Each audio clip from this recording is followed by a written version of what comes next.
Well, Brian, over the past few weeks, companies, both large and small, have made promises to address systemic racism and take action. Here to discuss how we can hold those companies accountable is the advertising and music industry entrepreneur Steve Stoute, who is the founder and CEO of UnitedMasters and Translation. Steve, it's good to see you here this morning. Thanks for being on. I want to start with what we saw this past week regarding some iconic brands like Aunt Jemima, Mrs. Butterworth, Uncle Ben's, those parent companies saying they're going to retire those longtime brands. But yet over the weekend, we heard from the family of a couple of women who portrayed Aunt Jemima through the years. They actually opposed the move to rebrand. They said, one family said, quote, "Good or bad, it's our history. Removing that wipes away a part of me, a part of each of us." Steve, how do you respond to that? Look, it's unfortunate that those images have been so deeply ingrained of the minds of Americans and other people around the world who've enjoyed those products. But unfortunately, those images are of yesteryear. They come out of slavery and subordinance and images of African Americans that are not deemed appropriate. Never was deemed appropriate, yet it was accepted because that was the way the world was at the time. They've accepted that kind of positioning. My point of view on it is very clear that the advertising business, which spends billions of dollars on creative and tens of billions on media impressions, have not led the notion of changing perspective when their entire business is advertising and marketing perspective.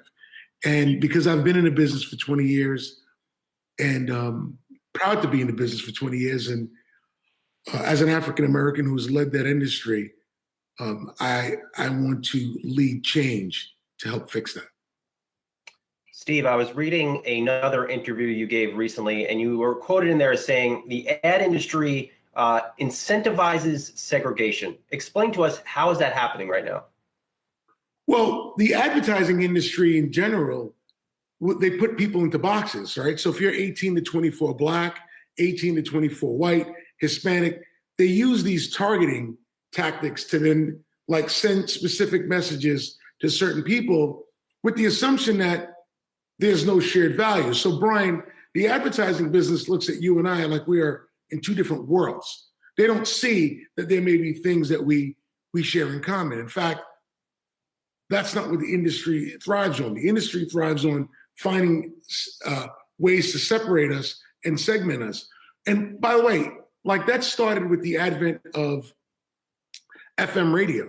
You know, prior to FM radio, when it was AM radio in the 60s, you would hear Isley Brothers and Bob Dylan back to back. Then all of a sudden, when FM radio came, they started splitting. You could split the signal and then create R&B stations and rock and roll stations. And you could start creating different segments in which you could make Black music become Black music.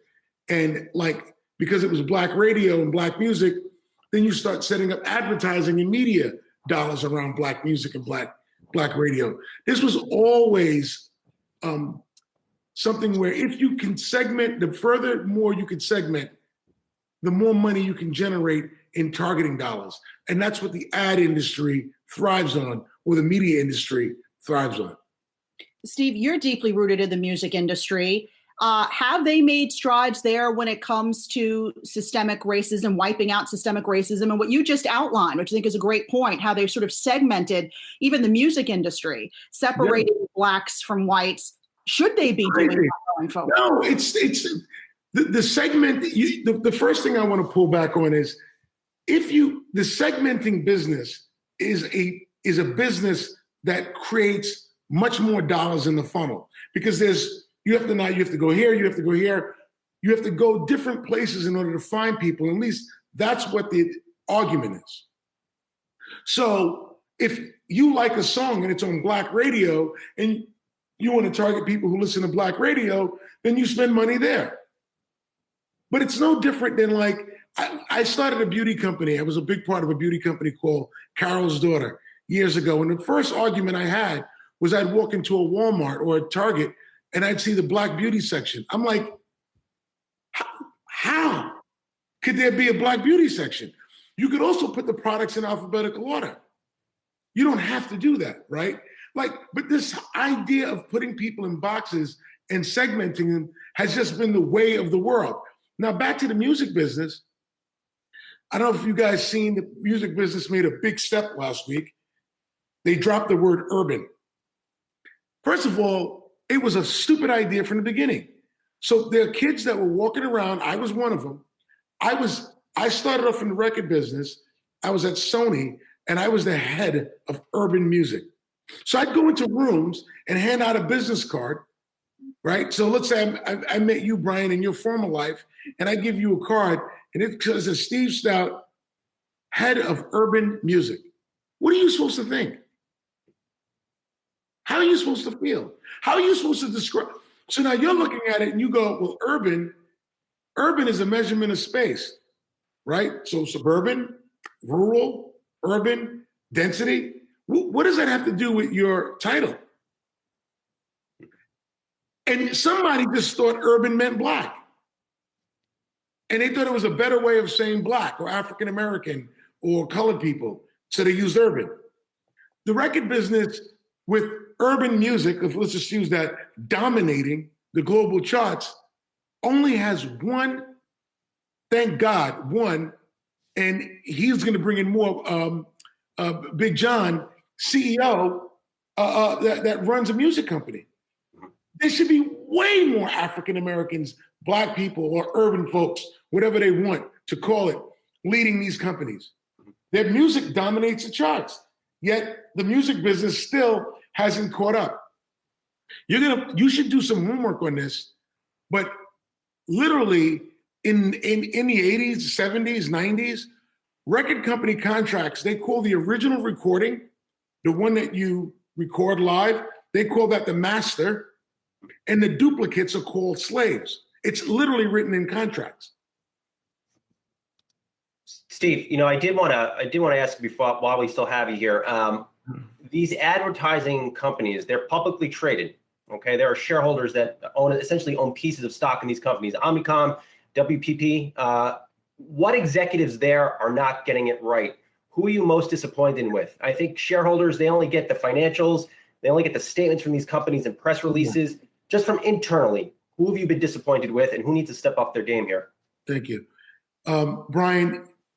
The guys that have been there for years, whether it be John Wren, Michael Roth, Martin Sorrell, when he was at WPP, now he's at S4. Like, those guys have been talking about this and have heard about this for the last 20 years. And their efforts to fix this has been minimal. Lack of transparency on diversity data, lack of effort on fixing that problem. They don't care. Like, they just simply don't care. This is not like a thing where it's a surprise. It's not a surprise. This has been spoken about for years, and they just keep putting Band-Aids on it. And hopefully, I expect Mark Reed, I expect change at these holding companies, the guys that were there, because them trying to jump in now and say, oh, now we're going to do something about it. I mean, John Wren is in his 70s. He's not doing anything about it now. He knew about it and didn't do anything. So I think there needs to be change at the top of those companies. And hopefully new leaders come in and do something different. I expect Yannick Bolloré to do something. I expect Jackie Kelly at Denso to do something different. And I want Mark Reed to get a shot and to make change. But we know the guys who've been there already at IPG and Omnicom specifically have not taken this idea seriously at all. All right, we're going to leave it there. Steve Stoute, CEO and founder of Translation and UnitedMasters, thank you for your insights. Thank you for your candor this morning. We'll talk to you soon. Okay, all right, bye-bye.